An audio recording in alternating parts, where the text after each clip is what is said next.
Hello everyone. Before we get started, make sure to like and subscribe, and leave a comment saying where you're from and when you watched. That way, YouTube will continue to show you stories like this. Now, let's get started.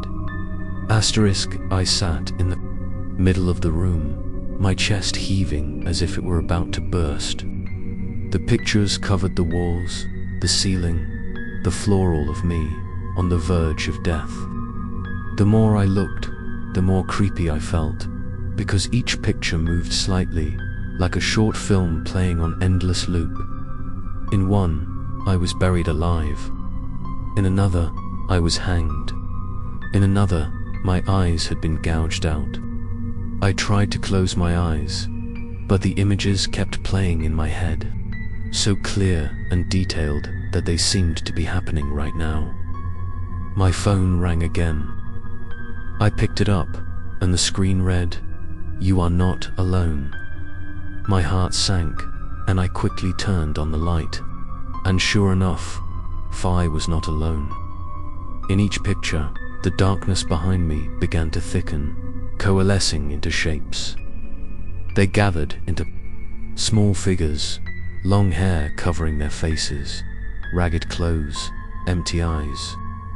One by one, the shadows left the photo and stepped into the real world. They surrounded me, dozens of them, moving slowly, their footsteps rustling on the floor like dry bones rubbing against each other. I retreated into the corner, my hand clutching, the phone as my last weapon, but they didn't attack. They just stood there, raising their hands in unison, pointing straight at me. Then a voice rang out from all their mouths at once, like an echo of hell. "You must pay." I trembled and shouted, "What have I done?" But they didn't answer, just stepped closer. Each cold breath blew on my face, making me shiver. I tried to crawl towards the main door, but when I opened it, there was no more cemetery, no more familiar. Ali, before me, was a large, dark room, lit only by red candles. I was pulled inside. In the middle of the room was a giant wooden table, stacked with countless notebooks, exactly like the one I had. I realized with a start, each book was the story of someone who'd been trapped in this house, and all of them disappeared. I approached, trembling, and opening one of them. The trembling lines appeared. We tried to resist. But this room is not just for holding. It is a gate. Once opened, it will never close. I shivered, dropping the book.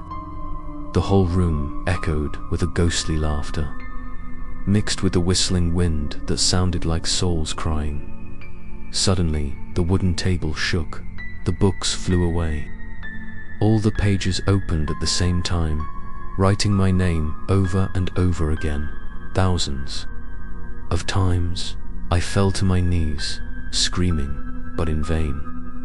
Darkness poured down, surrounding me. The shadows of children rushed forward, grabbing my hands and feet, dragging me into the circle in the middle of the room. They sang a creepy lullaby, in unison, echoing like a curse. Just when I thought I was about to be swallowed up, the room transformed again. I found myself back in the living room, the dim yellow light shining, but everything was different. On the table, the notebook was open to a new page, and on it were the words in bright red blood. "Tomorrow night will be the verdict." I sat silently, knowing that the end was near, and I had no choice but to wait. To be continued in episode 10.